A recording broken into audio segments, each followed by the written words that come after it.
Halo, pernah nggak sih Anda ngerasa yakin banget soal sesuatu? Misalnya, seberapa sering sih kejadian A atau B itu muncul? Cuma gara-gara contohnya tuh gampang banget kepikiran. Iya, iya. Hari ini nih, kita mau coba gali lebih dalam satu ide menarik dari buku Thinking, Fast and Slow, spesifiknya bab 12, soal ilmu ketersediaan. Kita bakal lihat kenapa otak kita tuh suka ambil jalan pintas kayak gini. Betul sekali. Kita akan coba telusuri ya gimana pikiran kita itu menilai sering atau enggaknya sesuatu atau mungkin enggaknya cuma berdasarkan yaitu tadi seberapa gampang contohnya muncul di kepala. Hmm, Ini mekanisme mental yang efisien sebetulnya. Tapi ya, seperti yang akan kita bahas nanti dari sumber-sumber Anda, ini bisa juga bikin penilaian kita jadi ya meleset. Mari kita coba bedah bareng-bareng deh. Oke, siap.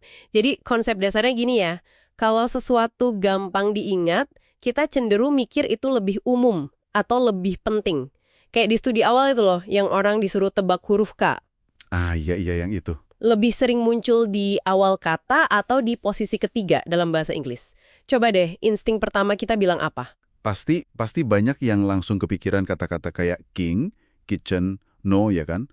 Jauh lebih gampang daripada mikirin kata yang huruf ketiganya K, kayak ask atau think. Bener banget, susah nyarinya. Nah, karena gampangnya mikirin yang di awal itu, banyak yang jadinya overestimate. Nilainya ketinggian gitu, soal frekuensi K di awal.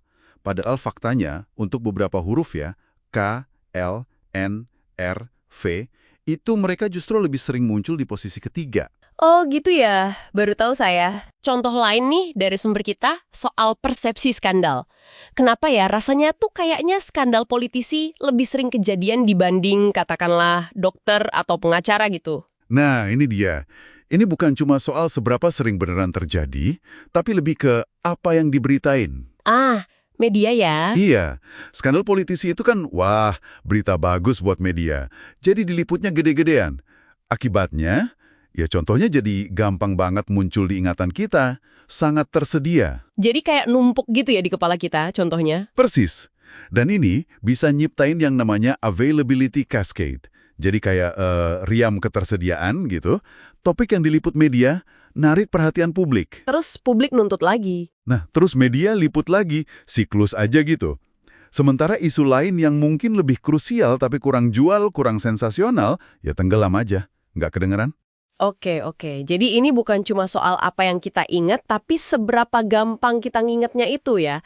Ya, Jadi kalau susah banget nih mikirin contohnya, kita jadi ragu gitu. tepat sekali. Ada studi keren tuh dari Schwartz sama rekan-rekannya yang nunjukin ini. Jadi, mereka minta peserta nyebutin contoh kapan mereka bersikap asertif. Oke. Satu kelompok diminta sebutin 6 contoh. Relatif gampang lah ya. Kelompok lain diminta 12 contoh. Nah, ini lebih susah. Pasti lebih susah, 12. Terus hasilnya gimana? Nah, ini yang bikin kaget. Kelompok yang susah payah nyebutin 12 contoh itu Iya? malah menilai diri mereka kurang asertif dibanding kelompok yang cuma nyebut 6 contoh dengan gampang. Hah, kok bisa gitu? Aneh ya? Iya kan? Ini nunjukin betapa kuatnya pengaruh kelancaran atau fluency pas kita lagi nginget-inget sesuatu. Jadi bukan cuma soal berapa banyak contoh yang bisa Anda kumpulin, tapi pengalaman subjektifnya itu loh. Pas lagi mencoba nginget itu, rasanya gimana? Susah apa gampang? Oh, jadi kalau rasanya susah. Nah, kalau terasa sulit, otak kita, si sistem satu yang mikirnya cepat itu, langsung nyimpulin, wah kayaknya ini jarang terjadi deh. Atau ini kayaknya bukan gue banget deh. Padahal ya secara objektif mungkin nggak gitu. Wow, dalam juga ya implikasinya. Termasuk cara kita nilai resiko sehari-hari dong kalau gitu. Sumber kita kan juga nyebut soal Paul Slovic. Ya, betul. Slovik dan kawan-kawan. Orang sering salah tebak mana penyebab kematian yang lebih umum. Misalnya, stroke sama kecelakaan. Kecelakaan kan lebih sering diberitain, lebih dramatis gitu ya. Benar. Liputan media, terus seberapa gampang kita ngebayangin kejadian yang mengerikan itu, bikin resiko tertentu jadi terasa lebih gede dari data statistiknya. Slovik juga bilang ini dipengaruhi sama yang namanya efek heuristik. Jadi perasaan kita suka atau nggak suka sama sesuatu. Katakanlah teknologi nuklir dibanding energi surya. Oke. Itu ikut entuin penilaian kita soal resiko sama manfaatnya. Seringkali kita jadi abai sama data probabilitasnya. Istilahnya probability neglect, gambar yang jelas, yang emosional di kepala kita, Itu lebih nendang efeknya daripada angka statistik yang abstrak. Jadi makin jelas nih ya, heuristik ketersediaan ini emang jalan pintas mental yang berguna sih seringnya. Tapi ya itu, di sisi lain rentan banget sama bias.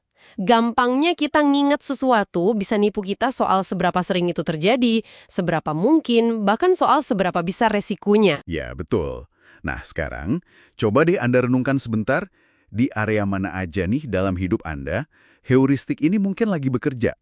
Mungkin pas Anda baca berita terakhir terus langsung bikin opini, atau pas ambil keputusan finansial. Atau bahkan nilai orang lain ya, cuma berdasarkan kesan pertama yang paling gampang muncul. Bisa jadi. Nah, ini pertanyaan terakhir nih buat Anda bawa pulang, buat direnungkan.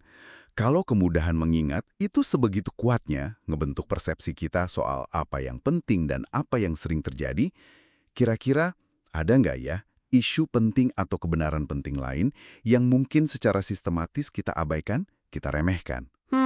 Hanya karena contoh-contohnya itu nggak gampang muncul aja di benak kita saat ini. Sesuatu untuk dipikirkan.